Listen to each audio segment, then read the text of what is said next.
Uau. Eu não vou assistir, não vou assistir. E aí começa o momento. Começou o filme, gente.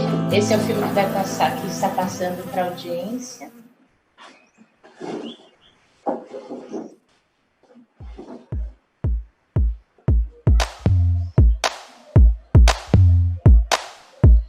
It is a definitive plan for the planet and for people. 198 countries have signed. If the plan is followed, the results will be extraordinary. Eradicating poverty, fighting inequality, fighting climate change. I wanna see numbers in action. I wanna see numbers in action. I wanna see numbers in action. I wanna see dollars. I wanna see pounds. Dollars. I wanna see pounds. I wanna see dollars. I wanna see pounds. Full circles, back and maybe go round. Emissions, health and well-being, reducing the number of children dying before their 5th birthday, gender equality, reaching 50% of female representation in governments throughout the world. I wanna see numbers in action. I wanna see numbers in action. I wanna see numbers in action. I wanna see numbers in action. I wanna see Hunger and sustainable agriculture, reducing the number of children malnourished. I wanna see numbers in action. I wanna see numbers in action. I wanna see numbers in action. I wanna see numbers in action. I wanna see All of those goals. Transforming plans into action, promises into reality. Sustainable development goals.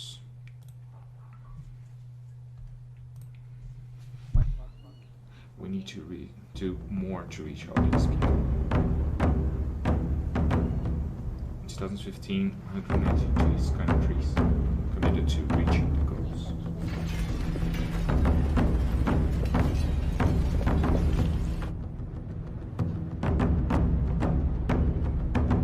Fighting inequality, containing climate change.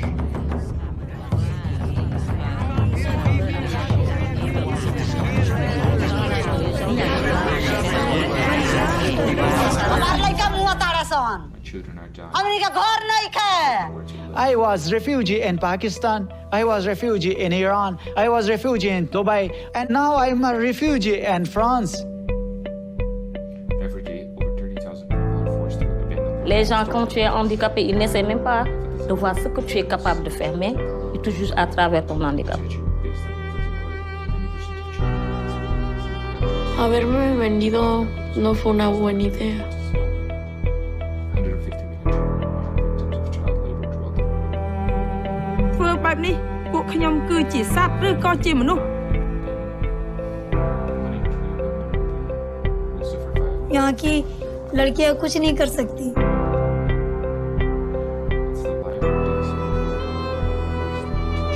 Light रहित तने उजियार रहित हमरो बाल बचाओ उजियार रहे Agama me fumidam bem e só na me bem muskel na me khot. Porque se todo mundo tivesse alimento em casa, ela podia raciocinar. Então, poderia ser pobre, mas teria inteligência na cabeça para poder sair dali.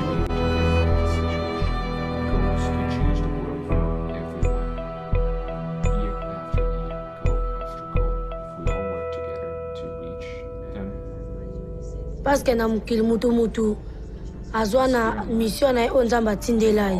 Have a mission. Ngape na za mukil pona mission na ngai me nzamenda ebi. I've left my husband to be with a woman, and for me that's a huge step in my country as an African woman to do that. I do have a strong voice and I'm strong as a woman speaking for myself. Nous devons dire au monde que nous existons, que vous êtes là. Et je suis sûr qu'aucune misère, aucune pauvreté extrême n'est pas une fatalité. On peut la combattre.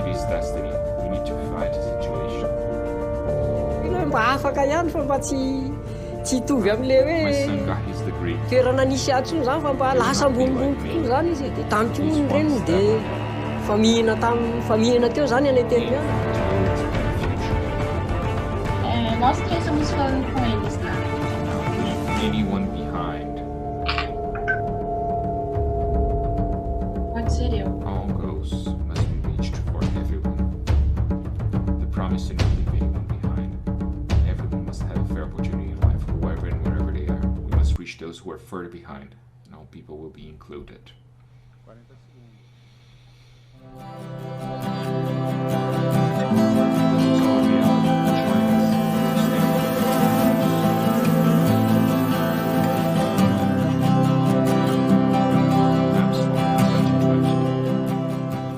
Tourism sustainability events.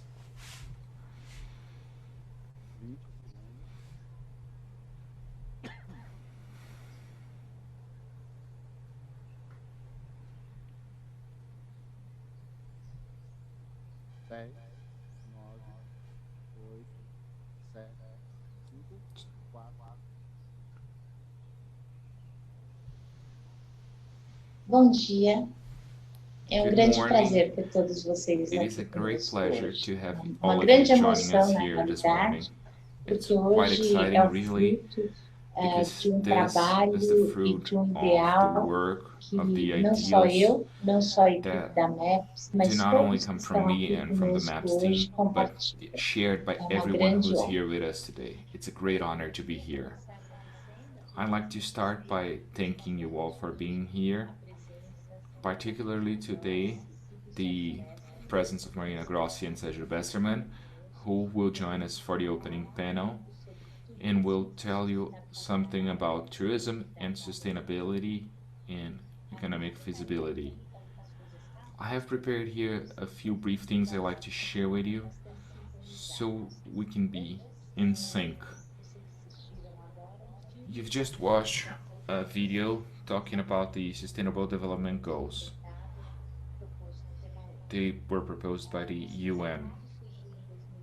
This agreement started in 2015, and it's a goal for all nations to try to get there by 2030.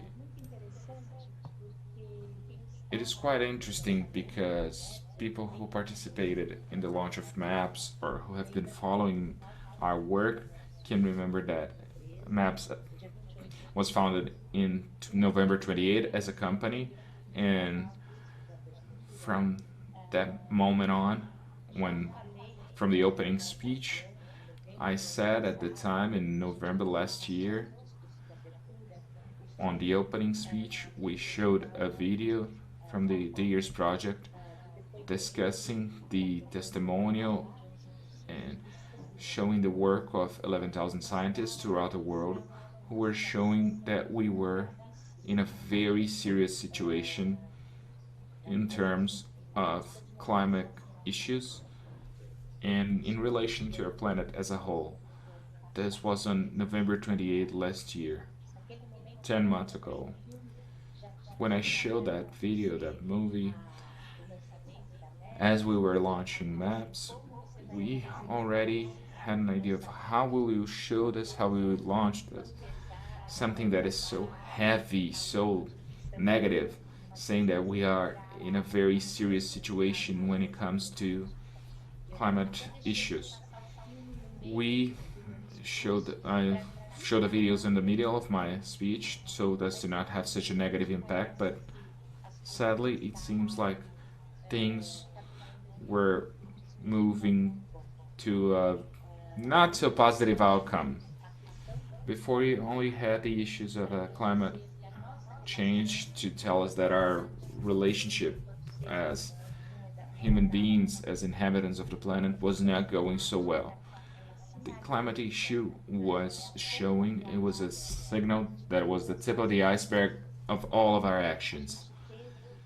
We had, just to give you an idea, in May and June, 38 degrees Celsius in Siberia. It's the first time that this happened in the history of the planet, ever since temperature started being recorded over 100 years. But what does the temperature in Siberia has to do with us, you might ask? That's the thing. We live in a system, and nature, it is completely interconnected.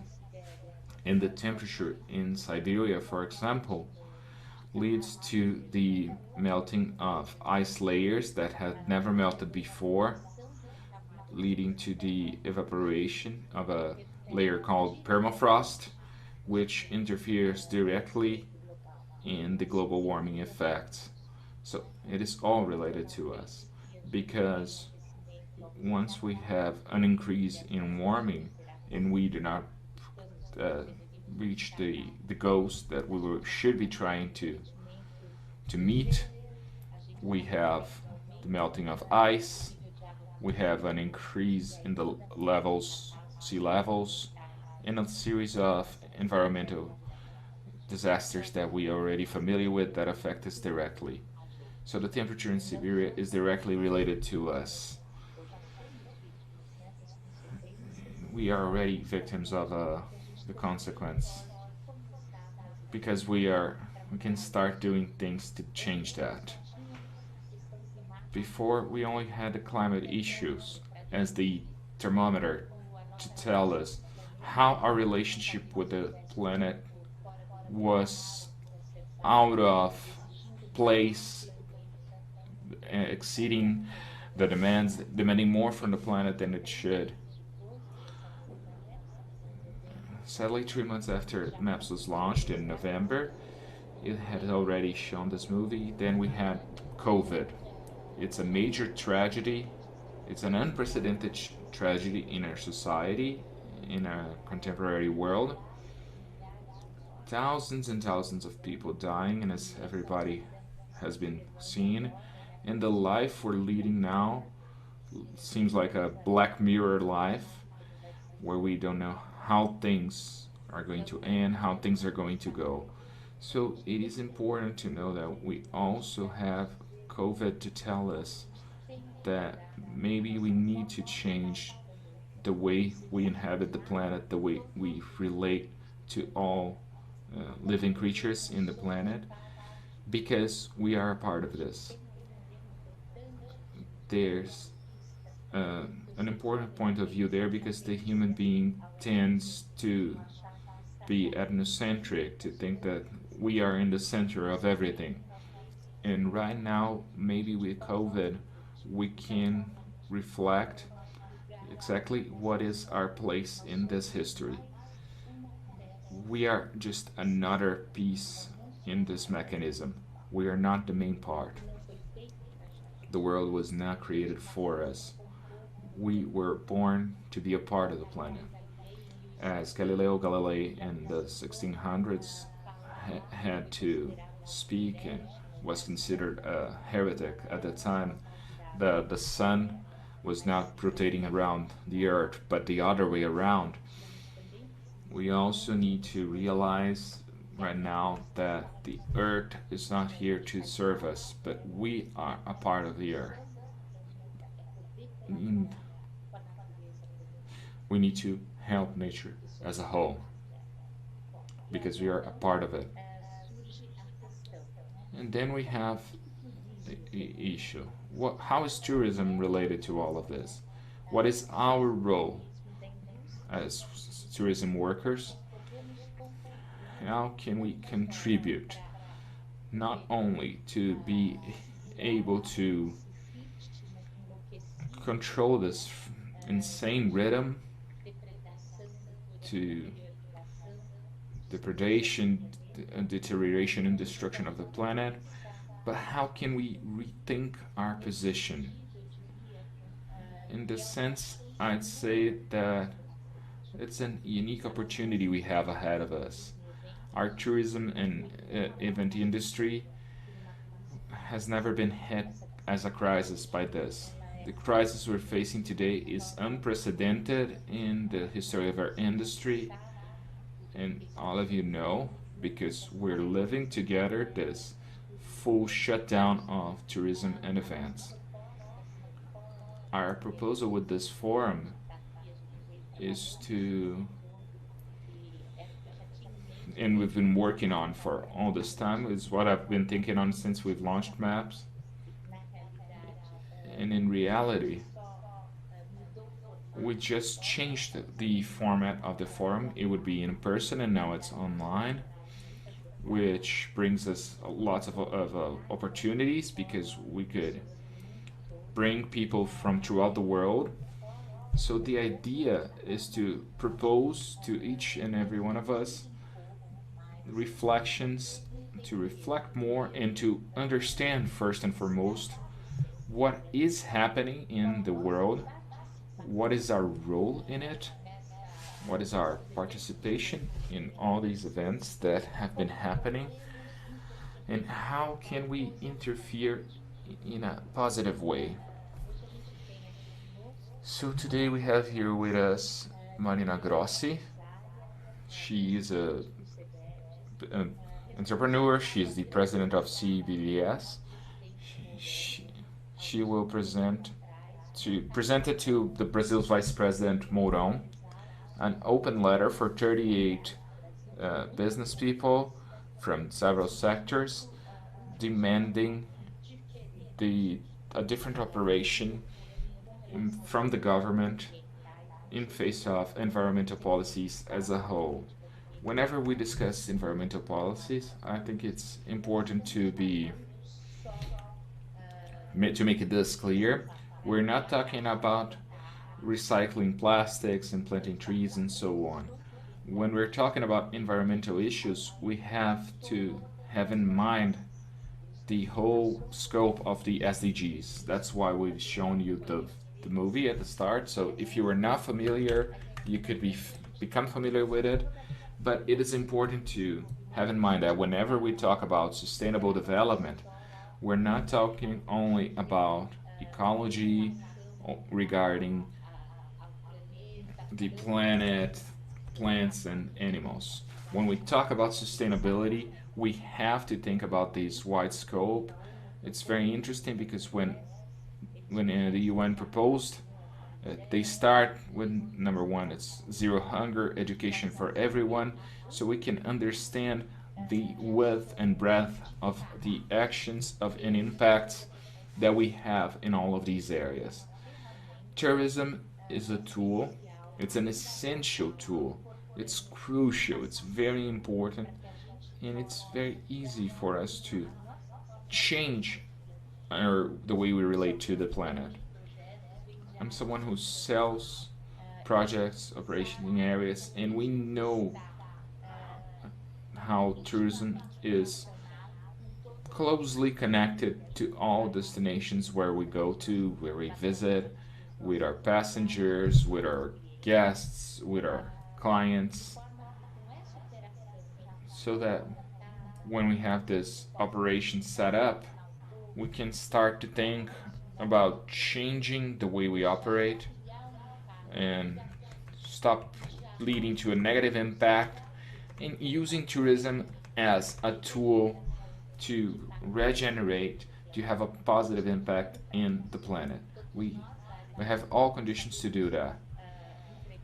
We know how to deliver great groups, we know how to provide great trips, and now we need to find new ways to be able to continue to provide all of this, but in a way that is in harmony, that is sustainable, that is regenerative with the world we live in.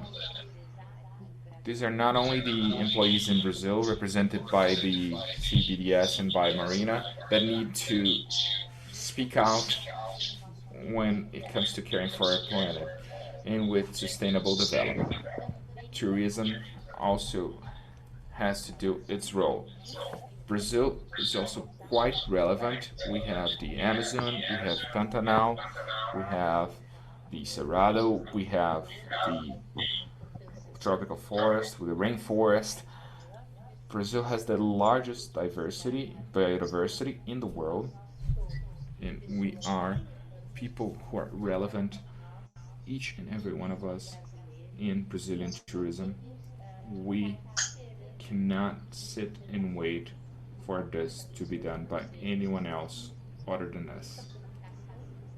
This is why I had this provocation in the first slide. If not us, who? If not now, then when? This is the time, and this is the time that tourism needs to join this movement and to be able to provide its contribution in a positive way. That's the reason for our forum. So in our forum today, we will have both today and tomorrow amazing speakers, people who are quite relevant in their areas, whether it's in tourism, in events, whether it is in sustainability. We will bring news, we will bring actions that are already being conducted in Brazil and throughout the world so that we can truly spread good practice, responsible tourism, sustainable tourism, regenerative tourism for the planet, and that each and every one of us may, at night, when we lay our heads down on our pillows, we can sleep soundly thinking, yes, I also did my part.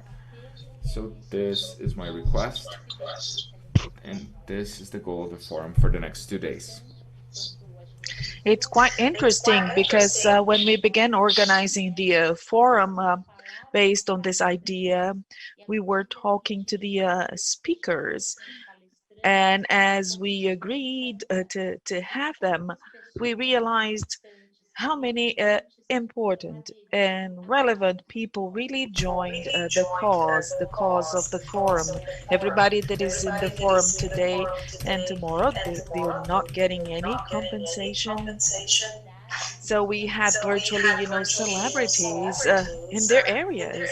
So they're all mobilized so that they can also mobilize each and every one of you so that you start working, so that you start creating products and services for tourism and events in a sustainable fashion, in a cooperative fashion with the other beings in this planet.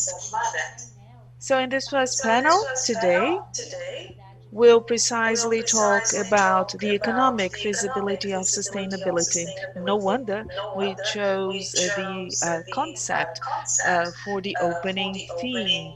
There have been many lives. I've been participating in many lives, and I've had meetings with people. So whenever we start talking about this, people will say, we cannot think about sustainability to solve this crisis. We have to think first about the digital platforms and the digital universe. We have to consider X and Y, and sustainability is set apart as if it were not relevant, as if it were not an urgent and priority matter that would help us out this crisis. So we have Mariana and Sérgio in this first panel, and they are the ones who will be explaining to us why sustainability is the path forward for us to overcome the crisis, not only the global crisis, but also the crisis that is faced by our industry. So we have two economists, the wonderful professionals, and they are the people who most know about this topic, and they're going to be showing to you, they're going to be convincing all of you that's the path forward. So I'll make a brief introduction about Mariana. She's an economist. She's the president of the Brazilian Business Council for Sustainable Development, and she took office in 2010. In 2018 and 19, she was part of the Stream Committee, Directive Committee of the World Bank to price the carbon print. She's a member today of the BV Group. She has vast knowledge connected to the government sphere. She's a negotiator for Brazil, participating in the Convention of the United Nations on Climate Change that happened between 1997 and 2008, coordinator of the Brazilian Forum of Climate Change in 2003, and she led the movement of the 38 business men and women, and this movement has changed a lot, and she's going to be telling us how many additional business people have been added to this committee. So this letter was delivered on July the 6th to the Vice President Mourão, because they're concerned about the environmental policy of the Brazilian administration. We are going to have Sérgio Besserman, professor of the Economy Department of PUC Rio de Janeiro. He's been with the university since 1992. He's an economist and ecologist studying the economic and social consequences of climate change, and he's been studying that since 1992. He was part of the executive program of climate change and development at Harvard Institute at the Harvard University. He's a member of the consulting advisory services of many NGOs, such as WWF, CI, Roberto Marinho Foundation, among others. He joined the Development Bank with his master's degree thesis in 1987. He became an executive of the bank. He was the president of IBG between 1989 and 2003, and also president of the Pereira Bastos Institute, president for the Committee of Sustainable Development and Pereira Passos Urban Department. He was the president of the Research Institute at the Botanical Gardens in Rio de Janeiro. So, unparalleled resumes. So, you open your ears, pay attention, open your hearts as well, because let's listen to what Marina has to tell us today. Welcome, Marina, and thank you so much for being here with us. It's very nice to have you here with us. I'll turn it over to you now. Thank you, Carla. It's a great joy to speak to this audience. It's not my usual audience. I have Sérgio, my old friend here. He's been with me many fora. We have been discussing together, right? So Brazil has to use its sustainability as competitive edge. That's the common objective. So briefly, I'll be talking about CEBOS. I've been in charge since 2010. It's a business council that is part of a global network. The name is CEBOS. It was founded in the city of Rio de Janeiro because of the summit in 1992. So everything began in 1992. It's undeniable that we are an environmental power. The Eco Summit was a landmark that inspired everyone, and it happened in Brazil, in Rio 20. Rio plus 20 also took place in Rio de Janeiro. So Carla was speaking about Brazil, and it's acknowledged as the country of biodiversity. It's a mega diverse country, and these are qualities. And as she was saying, people say that it has to be about the digital universe. So we cannot think of Brazil, manufacturing computers, but we can, bring technology to our assets. Our key assets are biodiversity, the clean energy matrix. So I am an economist, and I have abandoned economy and I've joined the sustainability industry. But my background is economics, and Sérgio is an economist as well. We call it externalities because it has not been taken into account in the price, but it should have been, just like the lack of sanitation. For 1 real invested in sanitation, you generate 4 reals in the health system because things are intertwined. So what you do with nature, the emissions that go into the air that can cause, global warming, all of that are non-classified externalities. So the accounts do not match. The business community knows about that. And I've been working in this area for a long time, and I've worked in the public sector as a negotiator representing Brazil on climate matters. So we saw clearly the advantages that Brazil has. So we are hoping that this has a price, because then Brazil will have a competitive edge. So Brazil has a comparative advantage as compared to other countries because of its biodiversity, because of our matrix, which is much cleaner, because of our agriculture. It's not as big as we would like it to be, but we are quite advanced. We're highly competitive in the agricultural sector, and we are realizing that we have to be increasingly so. So we have this wealth, and the entire world is looking into that. Well, this event is happening during a pandemic. Of course, we don't want to be in this situation, but it's a moment of learning, of reflection. And we have been studying this in our institution through many webinars addressing the trends up to 2050 and also discussing the impact of COVID-19 on the businesses.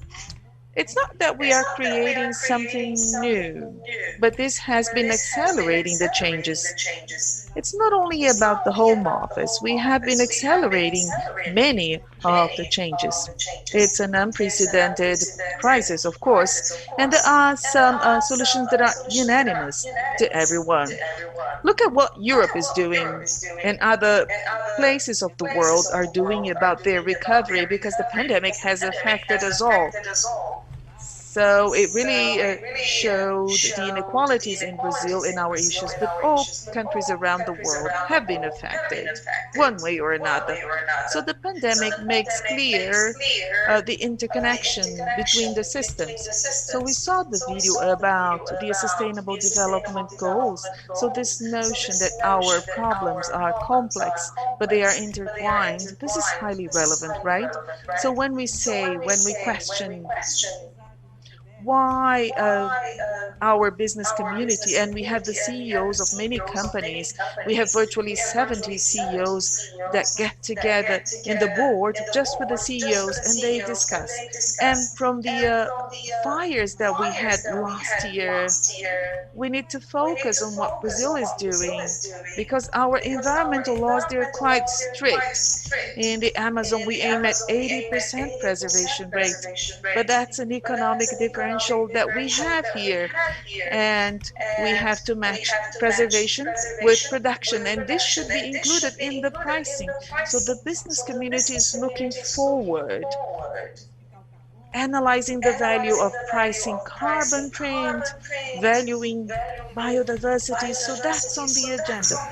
So scientist Carlos Noble says that, and he mentions acai fruit. The acai fruit has a very high added value as compared to other cultures in the Amazon region. And this allied to technology may help us to incur in high gains. Perhaps the drones will be regulated in a few years, so we'll go into that vast territory and we'll be able to use the drones to transport the products. It's not that we are, delayed. We have to align technology with the most advanced items that we can extract and use for cosmetics, for drugs. Votorantim uses the acai bagasse, and they enhance the burning capacity of their kilns, and they reduce the emissions of the fleet, providing, energy and power to the ovens, to the kilns. And Ambev, they all operate in the Amazon. The deforestation rate has not gone down, especially the legal one. So we need a safe legal framework. If we have illegal activities and deforestation, and in the case of Brazil, especially the illegal deforestation, together with the use of the land, accounts for the largest share of our emissions. In the rest of the world, the fossil fuels account for 2/3 of the emissions. Here in Brazil, we have 2/3 of the emissions related to deforestation and the use of land. So in the Paris Agreement, we have committed ourselves. And it's not only about ecologism, it's an economic matter. The European Union and Mercosur Agreement will not happen if we do not comply with the Paris Agreement. It is included in the other agreement.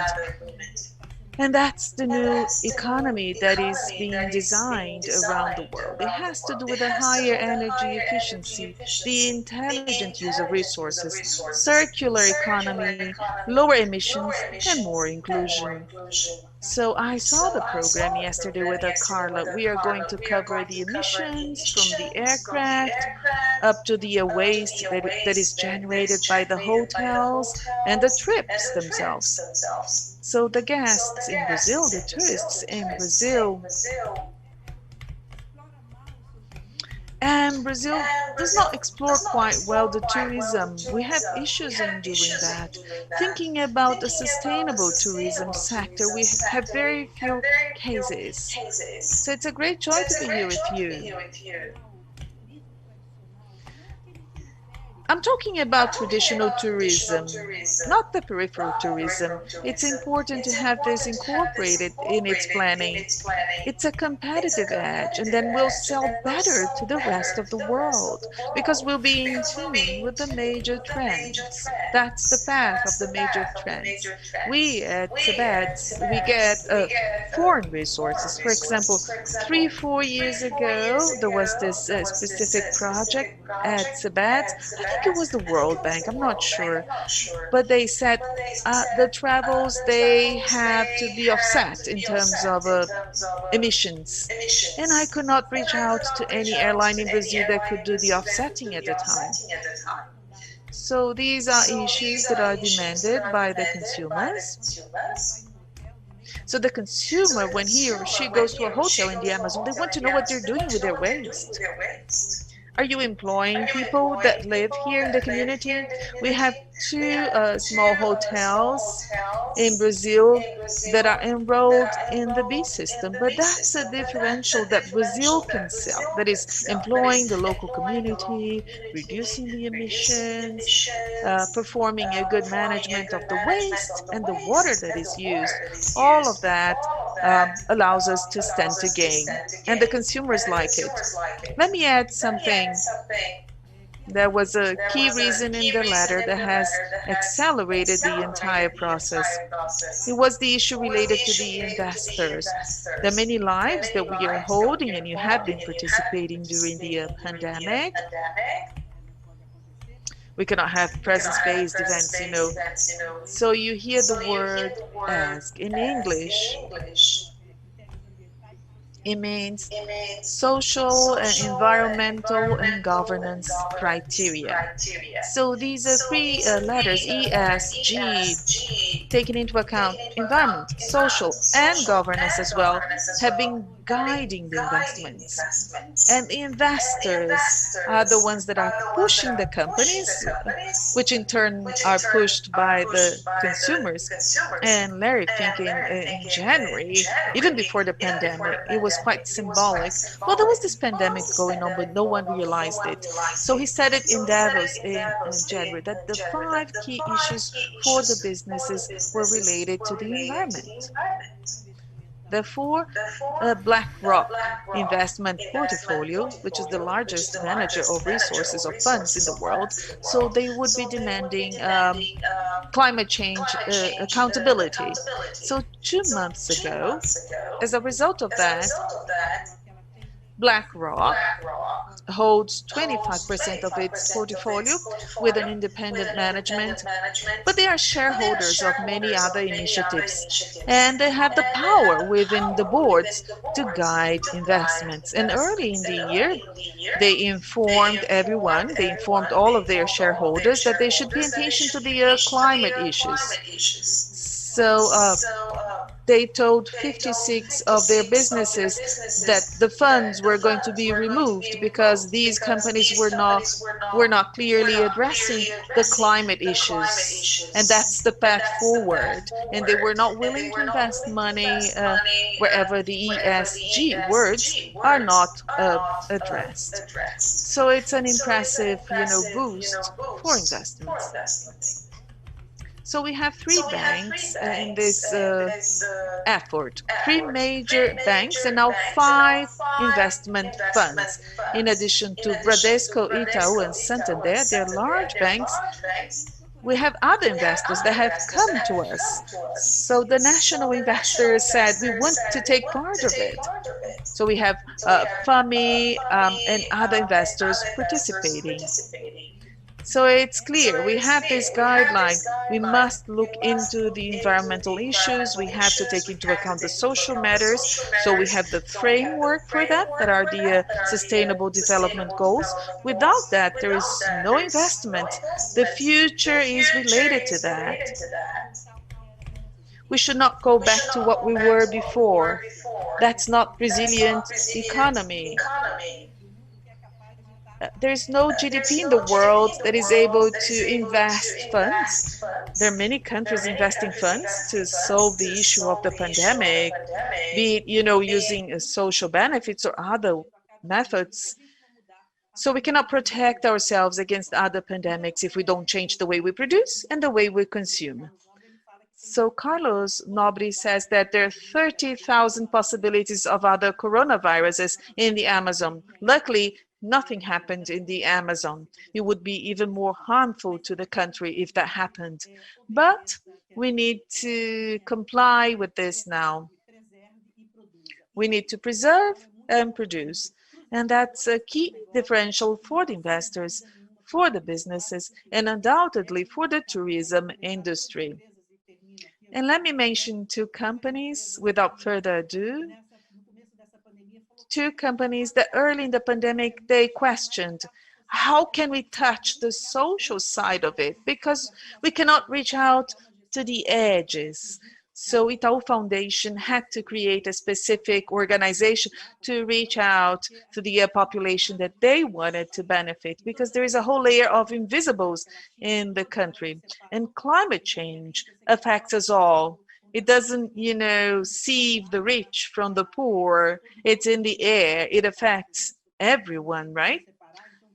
So we cannot separate people in layers. So we cannot, have a merit-based solution.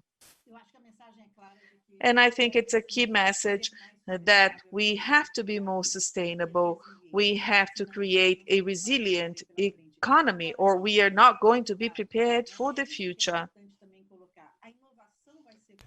But this is also important to say. The innovation will come from this. The requirement of a Green New Deal, as we have in Europe, we will be with products that have this responsibility. So, with everything that's happening, if we will have certification, if there was respect to environmental issues, to animal well-being, different components and criteria have to be shown, but they will see that on the product and the barcode.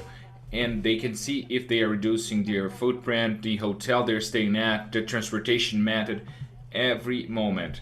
And I just remember that when they were talking about the social issue, this company said, in addition to what we generate for the economy, Susan also said, every real we put into our work will lead to 8 reais. Natura has said every 1 real that we invest will lead to 10 reais. And tourism is one of the greatest multiplying effects we have. If you calculate it, it will be similar to what Suzano or Natura, the partners we were talking to at the time, said. So this multiplying effect is something that you have the opportunity to show to your customers, in addition to showing the biodiversity we have, in addition to showing a clean energy matrix. Brazil already has these examples, but we need to have scale. We are a continental country and we can't do anything without scale. So now we have almost 80 signatures. We are still going around this. So we won't miss out on this important opportunity that the country has. We are all together for it, and tourism is undoubtedly important in this. Thank you, Carla. Thank you, everyone. I'm sorry I can't remain here with you. Carla, I don't think you have unmuted yourself. I'm sorry. Marina, thank you very much. As I told you when we talked, your movement, your speech, and particularly your actions, your work, what you do for everyone, this is an inspiration. I'd really like tourism entrepreneurs to follow closer the actions of CEBOS. I wrote it down even, I liked it so much. A new economy throughout the world. I think that this concept is amazing. That's the idea. I know that this is what is waiting for us. And it's very important. Work. So we can survive, so we can move ahead and move out of this crisis. I love what you said. Thank you very much. It was an immense pleasure to have you here with us. You shared so much knowledge. Besserman is here clapping wildly for you. I hope we can count on you another time. Thank you for the great work you're doing at CEBOS, with you at the head of everything. So thank you very much, Mariana. It is my pleasure. Thank you. Now we will pass the floor on to Besserman. And just a quick comment. After Mariana's intervention, it is important to know that tourism globally employs 1 in every 10 people in the world. That is not small peanuts. So Besserman, it's an immense pleasure to have you here. When we invited you, you were one of our first guests, one of the first people we invited, because a year and a half ago when I started dreaming about having this forum, before COVID, I already wanted to hear you speak. I already heard you talking in the International Sustainability Forum, which happened over a year ago, and I loved your speech and the way you propose all the issues of sustainable development connected to the economy.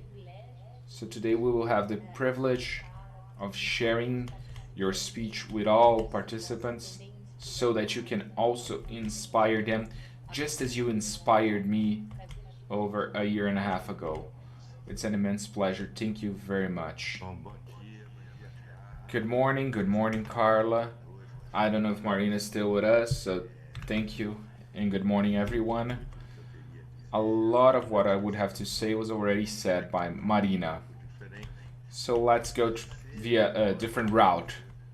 It might indeed seem a little more pessimistic, but I was the president of the Brazilian Institute of Statistics, and there's no issue of a glass half full or half empty. It's 52% or 55%. It's not something that is pessimistic, quite the opposite. I will start from the point where Mariana ended. The opportunities are immense, and these opportunities are both for entrepreneurs for several sectors, for the tourism sector very particularly, but these are also opportunities for civilization. If we face the challenges that we have ahead of us, if we truly face them, we are not doing that. We are losing out on this game. But we can react, we can change our paths, we have all technologies available for that.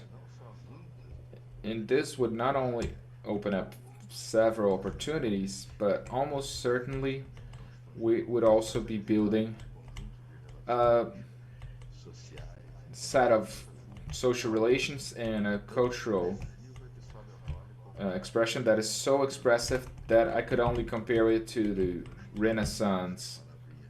So building, these words are, but building as the story has been done throughout the world, and we would creating a better world. But this idea of a better world is something that we still require some information. Let me support these abstract words I'm saying.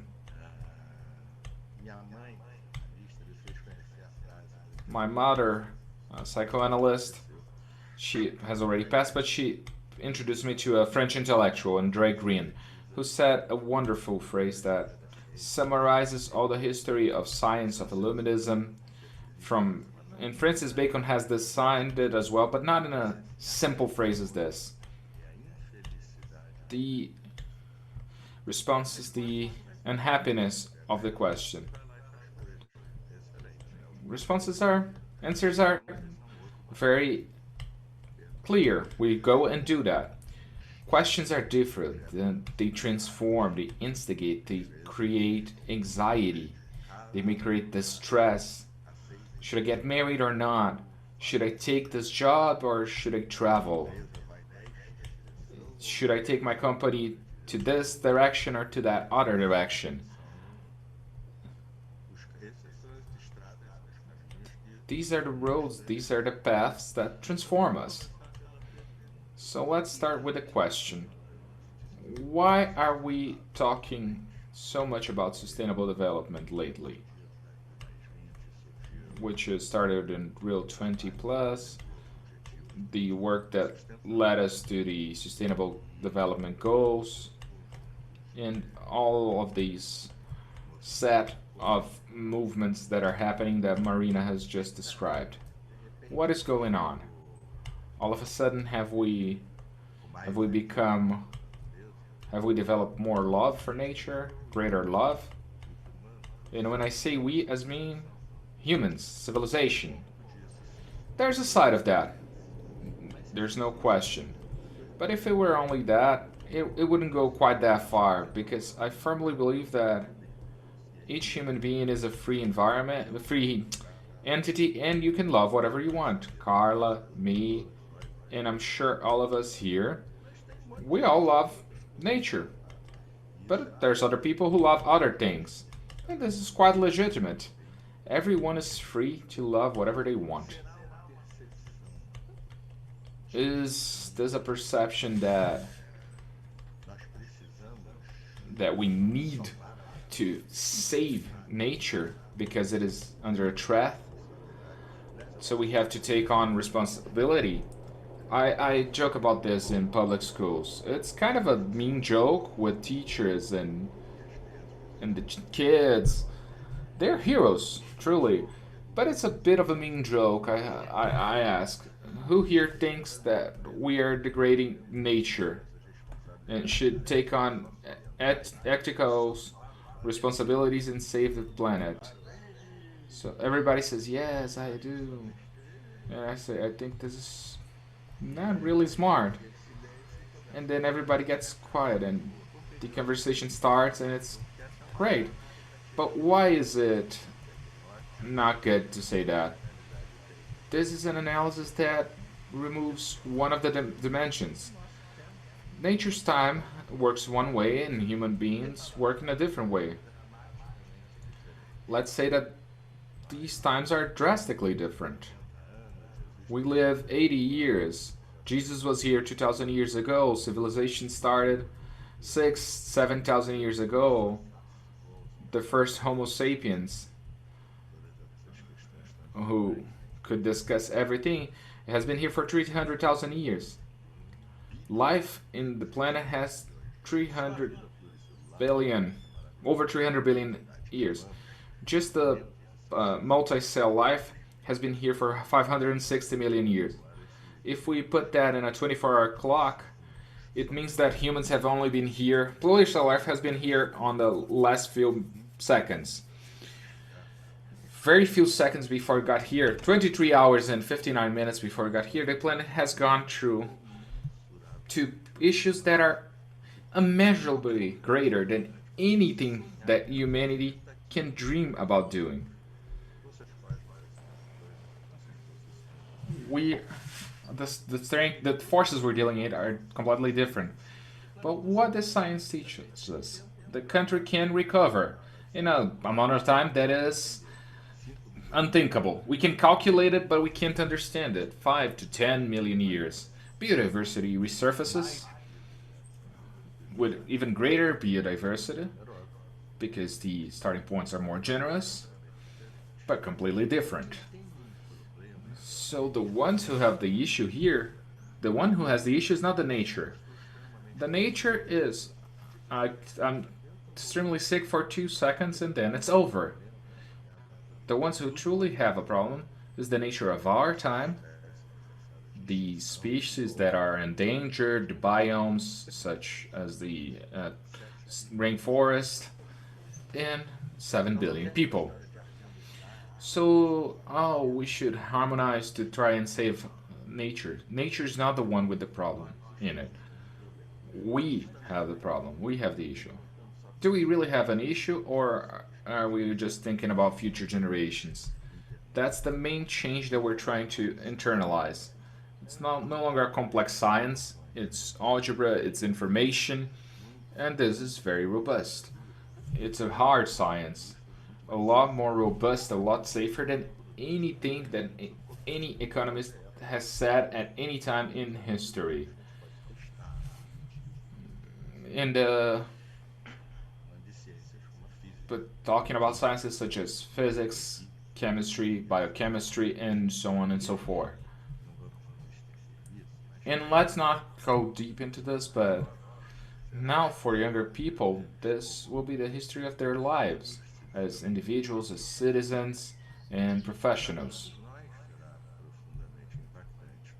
It will be deeply impacting for all of us. This is not a sentence coming down from God. It's something that happened now. What does that mean? If the planet was 10 times bigger, this conversation would happen decades from now. If environmental impact was 10 times lower, if the Industrial Revolution hadn't happened yet, it's just 300 years of this 300,000, 300 million. It's not even 0.1% at a time.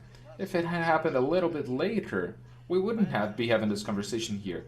However, in the last 300 years, wonderful years, they have increased the well-being of humanity. They have not solved several issues that are still present in the SDGs.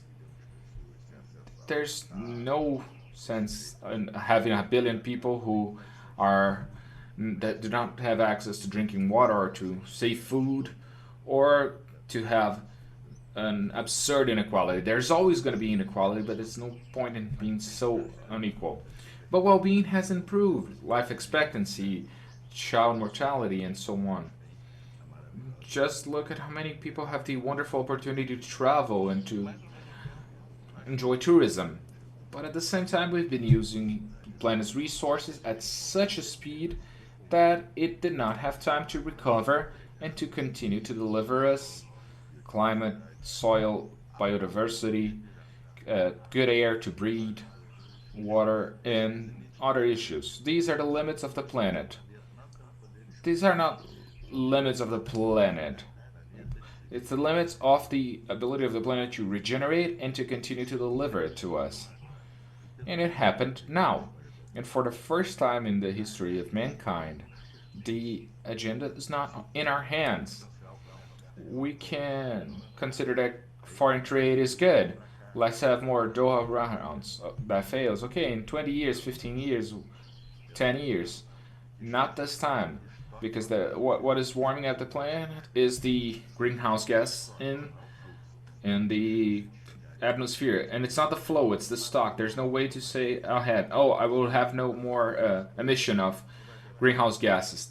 There's no point in doing that. There is how much I'm emitting day by day. It's the accumulation and the time it takes to decrease. Carbon dioxide is 100 years, nitrous oxide 350 years. So what we are doing today is a contract that will be performed not only up to the end of the century, but many, many years ahead. And it happened now, the limits of the planet, particularly in climate issues and the biodiversity crisis, they have gone over the frontier, the ability of the planet to regenerate by a lot.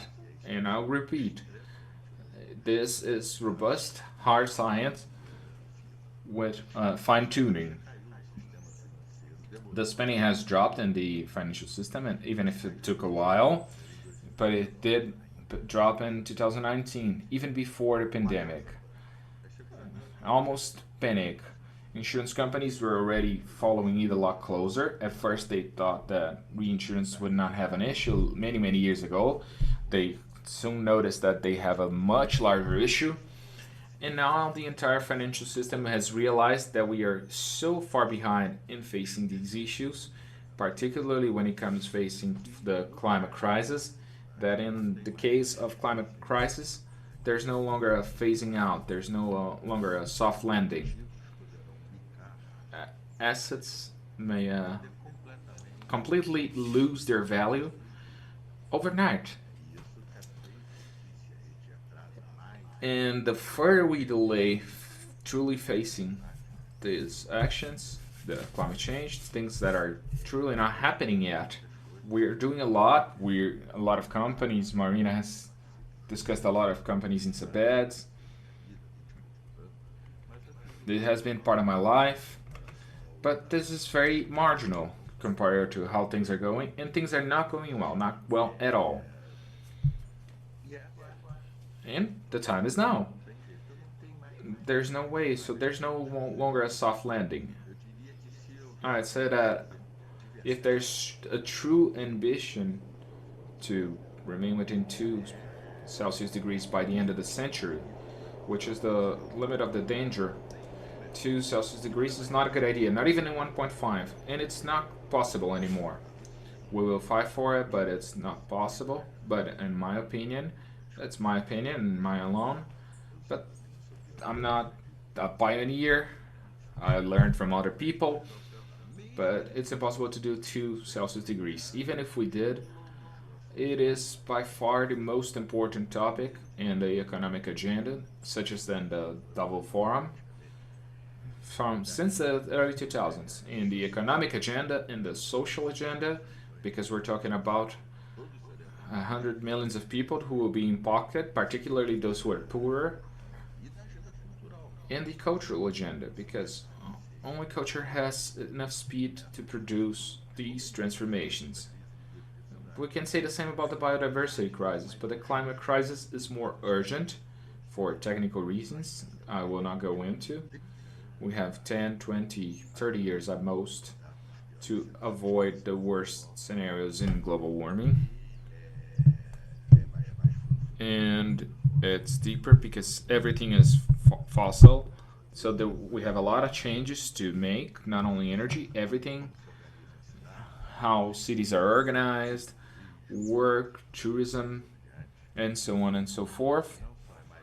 And not only are they deeper, but more severe. It causes many other crises, including the biodiversity crisis. The Hispanic and the financial system was what guided. I have done many live with managers and so on, that since there is no longer a soft landing, we need to protect the value of assets. So let's talk about the whole of our business, about what we're talking about. This will affect all CEOs. They are perfectly aware of that. Things are not going well in any way. We're losing it 4-1. And we will take a 7-1. We will be a nightmare. And this is going to be a nightmare. The climate is warming at 5 degrees, and that's terrible. 2 degrees is the limit of the danger. 3 degrees, it seems to be little, but it's 50% plus. So the curve should not exceed 100 kilometers per hour because you can fall in the abyss. So if you run at 150 kilometers per hour, then what happens? So it's a critical situation. And just to give you an idea on how we are losing the game, in Paris, they decided that by 2020, there would be $100 million for the poor countries to be able to promote technological innovations and especially protect themselves, try and adapt to the major impacts of the climate change. We are now in 2020. The conference this year was postponed for next year because of the pandemic, and we don't hear anything about the $100 million. However, we and all of the human beings, the entire society, we all use $500 billion to distort the market prices. And as Marina noted, they do not incorporate the costs of climate, of global warming. Yeah, global warming is something that is public, is for free. It's a negative externality, but we have to internalize it. It has to be included in the price. And this will affect the tourism sector for the good and for the bad. But it has to be internalized. But even before that happens, we take $500 billion and we distort the market prices, subsidizing the fossil fuels. So we distort the market to be able to favor global warming. And that's the state of the art, right? That's why the financial system went into panic. This is not sustainable. The impacts of the climate crisis are humongous. They're gigantic in all of the dimensions. Sea level is rising, health effects, reduction on productivity, and conflicts and wars and genocides. Migration. Brazil will welcome hundreds of millions of immigrants by the end of the century. I'm just throwing this one to make you interested. There'll be 17 Francis here. 200 billion.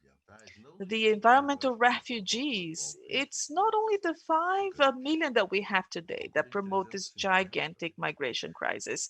250 million is the calculation, and they're always, conservative.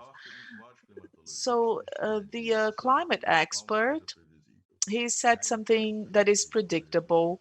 We are now into the territory of the unpredictable. So pandemic has not changed. But when the history is held back, so we have a shared emotional experience among 7 billion people, an unheard of experience in the history of humankind. So if everything is flowing and moving, the pandemic will not change the history. In 1918, it was irrelevant when you compare to the Soviet Revolution, to the First World War, and the decline of the British Empire. But the story is held back. We are negating it. It's negation, and it's on purpose that I say that. So the pandemic works as the King Talu's boy. It's a shared existential experience, and it has really accelerated the trends. The tourism industry, and it's the second largest legal business. We have oil, and then we have tourism. So these are the legal businesses. We also have weapons, which are illegal. But the tourism sector, just like any other, will have to adapt and adjust and seize the opportunities of a world in accelerated transformation. So you open today's newspapers and you see the conflict between Biden and Trump on the climate issues. So the conflict is getting exacerbated if Trump wins, if Biden wins. And look at the newspapers. It's the core topic of the electoral campaign of the most powerful country in the world. So this will impact tourism, and it deserved to be studied from the micro and the macro point of view. From the micro point of view, analyzing the cost structure, aviation fuel, we have to find biofuels for aviation. There are no electrical airplanes. It's hard to think of that. It's very complex. And this might incur in issues, but a biofuel for aviation, because the kerosene is the one that has the highest emission levels. So everybody's working on that. The only company in Brazil, it used to be Fibria, and now it's Suzano that acquired Fibria. They bought a Canadian company of a biotechnology of aviation. So they're investing in it. They might win. So we have to address cost structures, but we also have to address the spirit change, the Zeitgeist change in German, he says. But everything is changing. And I have been studying the many scenarios. And the largest advisory companies, they mention, for example, coffee, and they think the loyalty of the customers will change gradually. It's not going to happen overnight, but it's not only about the brand, the label, it's more about the relationship. That's where loyalty will be underpinned. People want things that are tailor-made. They want to have their most singular demands met. So imagine tourism. Everything was becoming automated, and all of a sudden this may happen. We may have a more craftsman-related tourism, relationship-based tourism, be it in service provision or in defining the destinations. So internet has changed it all. So Mona Lisa, if you want to see Mona Lisa, I've been there. You keep hopping behind 300 Chinese and Japanese tourists just to have a glance of Mona Lisa, of the Madonna. You have to go into the internet and you can develop a PhD thesis on the missing eyebrow of Mona Lisa, the Gioconda. But the human beings will always crave for tourism. A North American poet said that there's just experiences. The rest, it has nothing to do with us as humans. And tourism is one of the ways, one of the key ways, I would say, together with art, to experience, right? To experience other cultures, other places, nature, for example.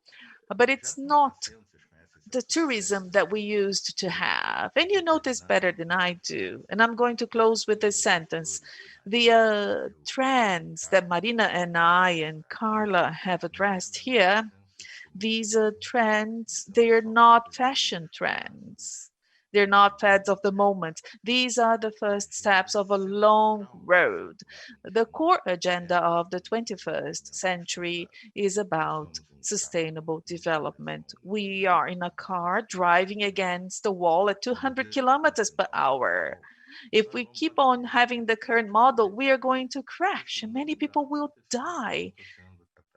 And this is not going to happen like this. Humankind will change things. We have to break, we have to change the way. Well, we see a severe turmoil. We cannot avoid that, but we can avoid the crash and get on a better road.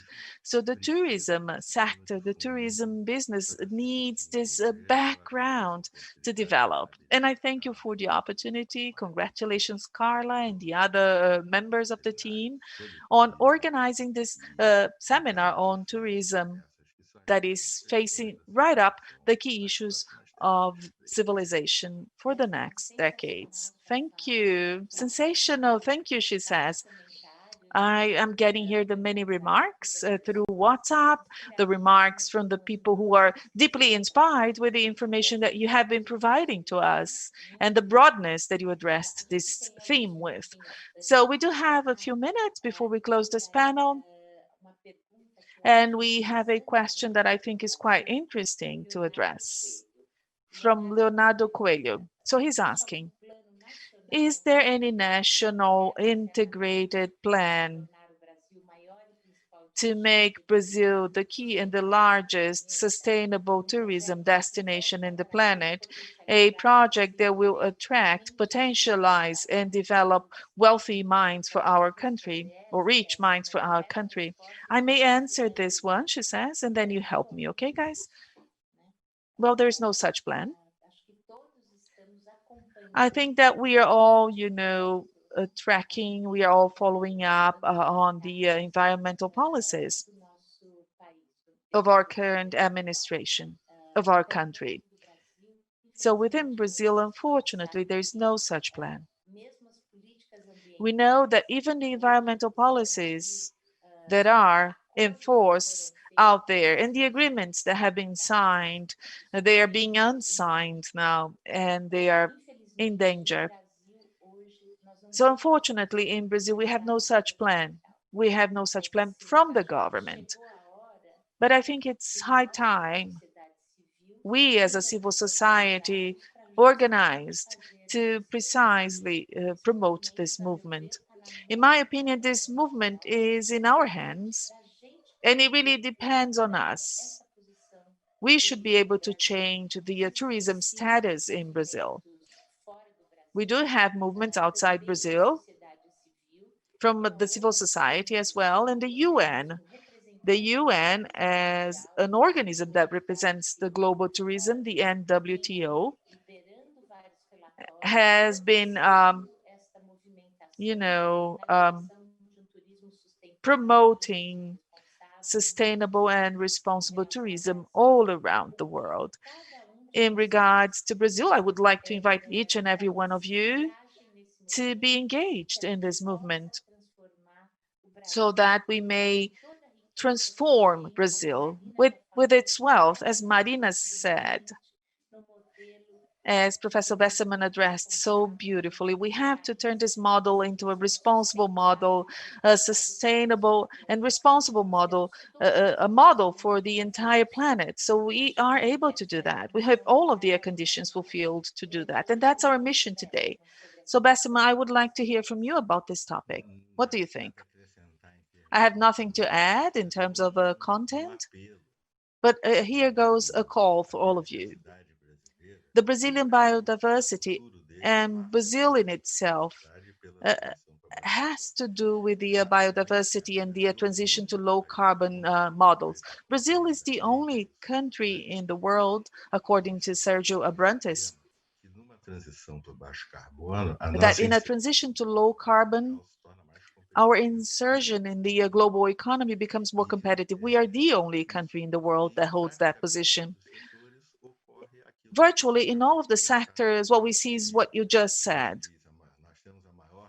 When we say we have the largest biodiversity in the world, well, it doesn't mean only that we have fruits and flora and the biomass. We also have molecules, we have enzymes.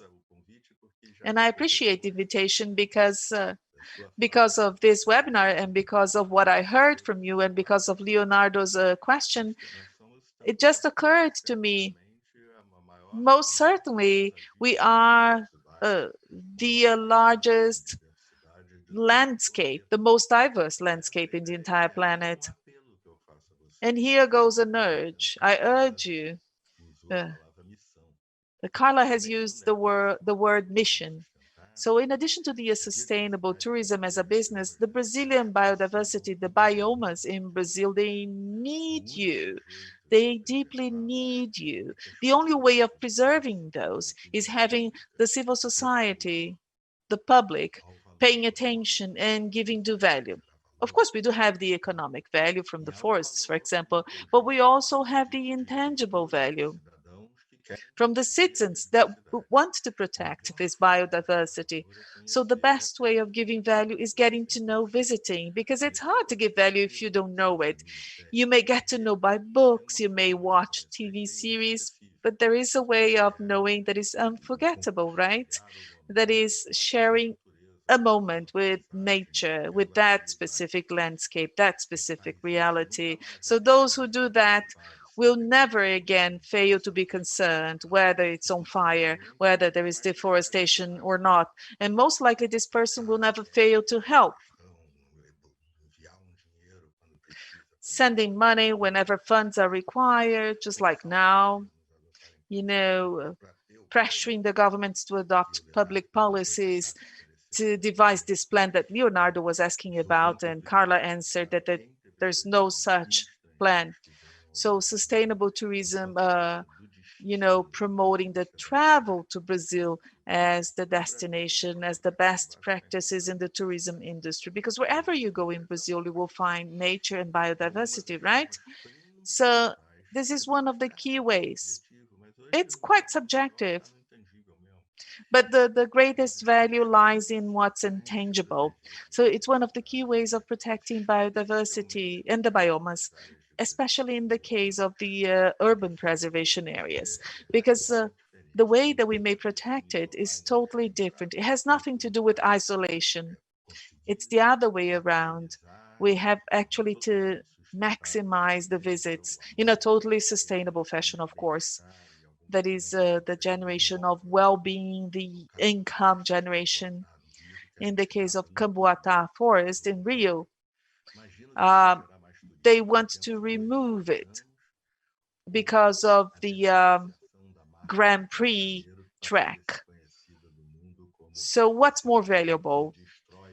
Visitors coming every 2 years, or forest amidst the urban region? So they want to destroy it to build a Grand Prix track. So that's crazy, isn't it? The brand of Rio de Janeiro. Of course, we can recover Rio de Janeiro. Rio de Janeiro is seen as nature together with the urban landscape, and we can recover the city. Yes, it's not easy, of course. terrible things have been done to this brand of the city of Rio de Janeiro. But let's say that the Camboatá forest is removed or deforestation happens because of a Grand Prix track that is built. Most cities are, eliminating the pollution of their basins, and then in the future, the rivers flourish again. But in the case of the basin of Guanabara, imagine if it is polluted in the future. Imagine how we would tarnish the brand image of Rio de Janeiro. So people really like to see the forest remaining. Even the locals, they like it. So the population around the Camboatá forest, which is an urban region of Rio de Janeiro, a poor region, by the way. So they need to see in the forest not only a place to love and to enjoy, but also a place that, provides the opportunity of income, of jobs. Every single day, every single weekend. That's how we protect the forest, much more than passing a law. So you are opinion makers of this reality, and you play a very important role in protecting the biomas, the species, and the Brazilian biodiversity. So wonderful. Well, your final report really restates the positioning of the tourism industry. And we as operators, as salespeople, and as clients who buy tourism as well, let's hope that we can actively, move towards this direction, getting united to make Brazil this sustainable country that truly deserves all of the areas because of its primitive people that should be rightfully so respected. So here goes the invitation, this urge of yours, this call of yours, so that all of us can play our roles. So everything has been organized everywhere. So let's change the way we deal with the places, the way we deal with people. Let's play our roles. It's a beautiful opportunity that the tourism and event industry has given us so that we may contribute to a healthier, more fair, and more sustainable planet to everyone. So, Mr. Besserman, thank you very much for your presence. Your contribution was highly inspiring, as much as it was for me a year and a half ago. And I think it was inspiring to everyone that is here with us. And thank you so much for being here with us. Thank you so much. Thank you, Carla. Thank you, everyone. Quite pleasant morning I had here with you.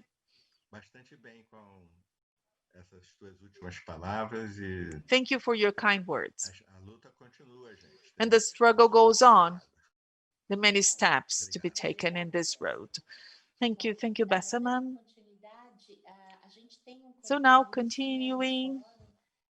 So in our forum, we do have this commitment of showing with transparency all of the values of this forum, all the funds that we have raised. So financially, we are going to render accounts. We are going to tell you how the funds are going to be invested. This is a transparency commitment, and we would like to share the information with you on where the funds will be invested. You can see the blue mark on the screen, and you can see the white circle as well. So with the current format, and we decided on using this format on purpose. So people should join the forum by doing donations, so that each and every one of you may truly understand that we are committed with sustainability. It's not only my commitment, Marina's, Besserman's commitment. It's from everyone who fight for this theme. So the forum was organized for you, and we chose to work based on donations. so that from the moment that you register, you know that things will depend on your level of commitment so that we can change things. So as you can see today, we have blue because it matches with the colors of maps, but the forum is not in the blue. So we owe a lot. The funds of the forum is fully used to pay for the costs. So we had higher costs because the increased number of speakers, we have international speakers, there was an increased number of attendees, and that's sensational. But this truly forced us to hire a producing company with a streaming, professional streaming services, and also the simultaneous translation. So that's the largest cost that we have. So we also have our team, people who have been working with me for many years, and currently they're jobless, as many of our colleagues in the sector. So these people have worked voluntarily for the cause.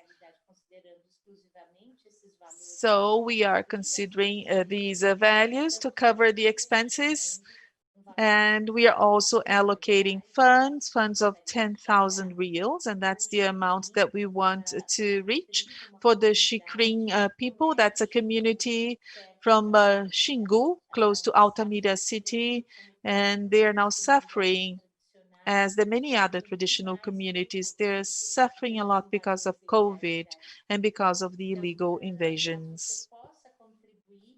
So if you can contribute to the forum, at the end of each panel, we will show you the calculations, show you the contributions to show you if we gather more donations or not.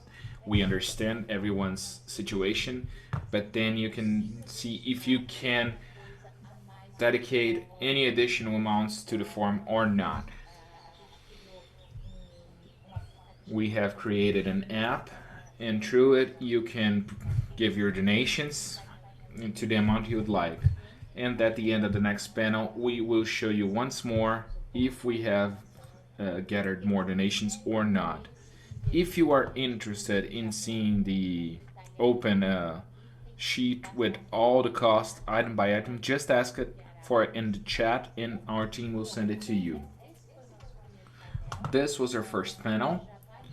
We will now move on to the second panel. This is going to be amazing. And on this next panel, we have representatives from international associations, international tourism associations. We have one of the people responsible in the UN for the issue of sustainability when it comes to climate emergency and global warming, and also the people responsible for at IATA for the sustainability of airline companies and so on. So these are very, very relevant topics with unique people. I will introduce them in the next slide. Now we will take a short break, and we will also show you a short clip related to the next panel, a 5-minute clip, and then we will move on to the next panel. The next panel will be entirely in English. The platform has the option for simultaneous translation, okay? So thank you very much, and I'll see you in a few minutes. We'll be back in